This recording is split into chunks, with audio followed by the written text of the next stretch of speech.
दोस्तों, बिहार में विधानसभा चुनाव को लेकर सियासी सरगर्मियां तेज हैं। टिकटों के लिए सभी सियासी पार्टियों के ऑफिस पर दावेदारों की भीड़ है। इसी फहरिस्त में भोजपुरी फिल्म के स्टार्स पर सबकी नज़र है।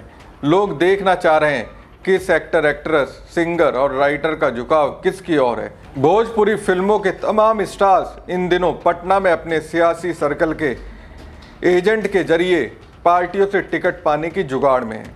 अब सवाल है, क्या बिहार विधानसभा चुनाव 2025 में क्या इन भोजपुरी एक्टर, एक्ट्रेस और गायकों पर पार्टियां विश्वास करेंगी या फिर स्टार प्रचारक की भूमिका में लेकर वोट खींचने के लिए इनका इस्तेमाल करेंगी। नमस्कार दोस्तों, मैं हूं परवीन सानी। दोस्तों, बिहार में भोजपुरी फिल्मों के दो सुपरस्टारों की चर्चा खूब हो रही है। एक सुपरस्टार ने अपनी पत्नी को बर्बाद किया, ऐसा उनकी पत्नी का आरोप है, तो दूसरे सुपरस्टार हैं जो खुद चुनाव नहीं लड़ना चाहते हैं बल्कि अपनी पत्नी को बुलंदियों पर ले जाना चाहते हैं। तो बिहार विधानसभा चुनाव के जरिए आपको देखने को मिलेगा कि इस इंडस्ट्री में महिलाओं के प्रति दो सोच हैं। पहली सोच यह है कि उनकी महिलाएं उनके लिए अहमियत नहीं रखती। दूसरी सोच यह है कि वो महिलाओं को मुकाम देना चाहते हैं, अपने बराबर लाकर खड़ा करना चाहते हैं। दो भोजपुरी स्टारों ने इस महीने अलग अलग कारणों से सुर्खियां बटोरी, लेकिन दोनों का एक ही लक्ष्य है, बिहार की सियासत में बड़ा नाम बनना। 9 अक्टूबर को प्रशांत किशोर की जन स्वराज पार्टी ने मशहूर भोजपुरी गायक और अभिनेता रितेश पांडे को आगामी बिहार विधानसभा चुनाव में काराकाट सीट से उम्मीदवार बनाया। वहीं एक और गायक अभिनेता पवन सिंह, जिन्होंने पिछले साल बीजेपी ज्वाइन करने के बाद पार्टी छोड़ दी थी और इस महीने फिर से पार्टी में वापसी की, अपनी पत्नी के साथ विवाद को लेकर चर्चा में है। जहां पवन सिंह को लेकर कयास लगाए जा रहे थे कि उन्हें बीजेपी से टिकट मिल सकता है, वहीं 11 अक्टूबर को उन्होंने घोषणा की कि वो चुनाव नहीं लड़ेंगे बल्कि पार्टी के सच्चे सिपाही बने रहेंगे। ये बयान उनकी पत्नी ज्योति की ओर से लखनऊ में प्रेस कॉन्फ्रेंस कर उन पर उत्पीड़न के आरोप लगाने और ये इशारा करने के बाद आया कि अगर पवन कुमार मैदान में उतरते हैं तो वो उनके खिलाफ चुनाव लड़ सकती हैं। रितेश और पवन के अलावा कम से कम आधा दर्जन भोजपुरी फिल्म और संगीत जगत के सितारे भी बिहार में पार्टी टिकट की कोशिश में लगे हुए, जिसमें खेसारी लाल यादव, अक्षरा सिंह और मैथिली ठाकुर भी शामिल हैं। 34 साल के रितेश पांडे का कहना है कि वो अपने जिले रोहतास के लिए कुछ करना चाहते हैं। मैं कुछ समय से सामाजिक कार्यों में शामिल हूँ और बिहार की छवि बदलना चाहता हूँ। जब मैं पहली बार मुंबई गया तो देखा कि बिहारी लोगों के साथ भेदभाव किया जाता है। तभी से मैंने तय किया कि प्रवास की समस्या पर लोगों को जागरूक करूंगा। अगर हमें अपने राज्य में अच्छे अवसर मिलते हैं तो हमें बाहर क्यों जाना पड़े। अपने चुनाव प्रचार में रितेश शिक्षा बहुत जरूरी बा का नारा दे रहे हैं। हर चुनावी सभा में वो शिक्षा और प्रवास के मुद्दे पर बात करते हैं। दोस्तों, भोजपुरी फिल्म सितारों की बिहार में बहुत लोकप्रियता है, खासकर निम्न मध्य वर्ग और श्रमिक विभाग के बीच। लेकिन उनकी लोकप्रियता का मतलब ये नहीं कि वो वोट में भी बदल जाए। दक्षिण भारत के विपरीत, जहां फिल्म स्टार्स का राजनीति में स्थायी प्रभाव होता है, बिहार में अनुभव अलग रहा है। शत्रुघ्न सिन्हा को छोड़कर यहाँ कोई फिल्म स्टार लंबा राजनीतिक कैरियर नहीं बना सका। हालांकि ये देखना दिलचस्प होगा कि आने वाले चुनाव में इन क्षेत्रीय सिनेमा सितारों का प्रभाव कितना दिखता है, क्योंकि सभी बड़ी पार्टियां उनके असर पर दाव लगा रही हैं। रितेश पांडे एक साधारण परिवार से आते हैं। 12वीं की परीक्षा में 72% अंक प्राप्त करने के बाद उनके माता पिता चाहते थे कि वो मेडिकल प्रवेश परीक्षा की तैयारी के लिए कोटा जाएं। लेकिन रितेश की असली रुचि संगीत में थी। परिवार की उम्मीदों के खिलाफ जाकर उन्होंने गायकी को अपना कैरियर चुना और छोटे छोटे स्थानीय आयोजनों में गाना शुरू किया, ऐसा उनके करीबियों का कहना है। उनकी असली पहचान संगीत से बनी।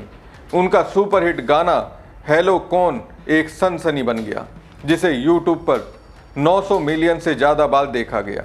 यह अब तक का सबसे ज़्यादा देखा गया भोजपुरी गीत बन गया। दूसरी ओर पवन सिंह पहले भी चुनावी मैदान में उतर चुके हैं। पिछले साल उन्होंने 2024 के लोकसभा चुनाव में काराकाट सीट से निर्दलीय उम्मीदवार के रूप में चुनाव लड़ा था। बीजेपी ने उन्हें आधिकारिक उम्मीदवार के खिलाफ चुनाव लड़ने के कारण पार्टी से निकाल दिया था। वो सीपीआई एमएल लिबरेशन के राजा राम सिंह कुशवाहा से मामूली अंतर से हार गए थे। इस साल भी वो विधानसभा चुनाव के लिए टिकट की उम्मीद कर रहे थे। उन्होंने इस साल की शुरुआत में कहा था, मैं लोकसभा चुनाव लड़ चुका हूं, अब बिहार विधानसभा चुनाव लड़ूंगा। 30 सितंबर को उन्होंने गृह मंत्री अमित शाह और बीजेपी अध्यक्ष जेपी नड्डा से मुलाकात की और घोषणा की कि वो फिर से पार्टी में शामिल हो गए। उन्होंने एनडीए सहयोगी और राष्ट्रीय लोक मोर्चा के अध्यक्ष उपेंद्र कुशवाहा से भी मुलाकात की, जिन्होंने काराकाट से लोकसभा चुनाव आंशिक रूप से पवन की स्वतंत्र उम्मीदवारी के कारण हार गए थे। दोस्तों, भोजपुरी फिल्म इंडस्ट्री से एक और नाम है भोजपुरी एक्ट्रेस अक्षरा सिंह, जिनके बारे में कहा जाता है कि वो भी चुनाव लड़ने की इच्छुक हैं। इस हफ्ते केंद्रीय मंत्री और बीजेपी सांसद गिरिराज सिंह से अक्षरा सिंह ने मुलाकात की थी। अक्षरा ने इस मुलाकात की एक तस्वीर एक्स पर साझा की और इसे शिष्टाचार भेंट बताया। उन्होंने लिखा कि उन्हें मंत्री का आशीर्वाद मिला। अक्षरा भोजपुरी फिल्मों की सबसे मशहूर और सबसे ज़्यादा पैसे लेने वाली अभिनेत्रियों में से एक है।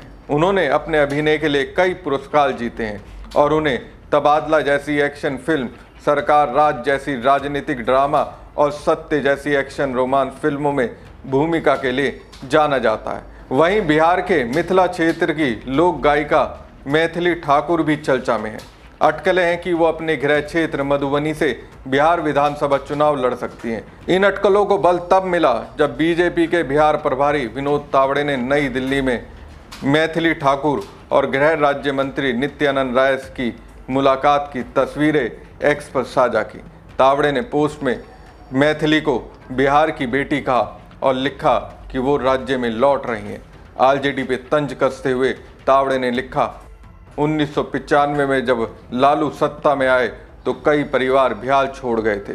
अब उसी परिवार की बेटी मशहूर गायिका मैथिली ठाकुर राज्य के परिवर्तन से प्रेरित होकर बिहार लौटना चाहती है। इस पर प्रतिक्रिया देते हुए मैथिली ने लिखा, जो लोग बिहार के बेहतर भविष्य का सपना देखते हैं, उनसे हर बातचीत मुझे दूरदृष्टि और सेवा शक्ति की याद दिलाती है। मैं बहुत सम्मानित और आभारी महसूस करती हूँ। सूत्रों के अनुसार बीजेपी उन्हें मधुबनी या दरभंगा के अलीनगर सीट में से किसी एक से चुनाव लड़ाने का विचार कर रही है और मैथिली ने भी इस पर रुचि दिखाई है। वहीं भोजपुरी स्टार खेसारी लाल यादव विपक्षी खेमे में चर्चा का केंद्र बने हुए हैं। ये अटकलें लगाई जा रही हैं कि वो या उनकी पत्नी आरजेडी के टिकट पर बिहार से चुनाव लड़ सकते हैं। आरजेडी के सूत्रों के मुताबिक मंझी सीट उन्हें मिल सकती है। अब अगर खेसारी की जगह उनकी पत्नी चुनाव लड़ती है तो खेसारी पार्टी के स्टार प्रचारक के रूप में काम करेंगे।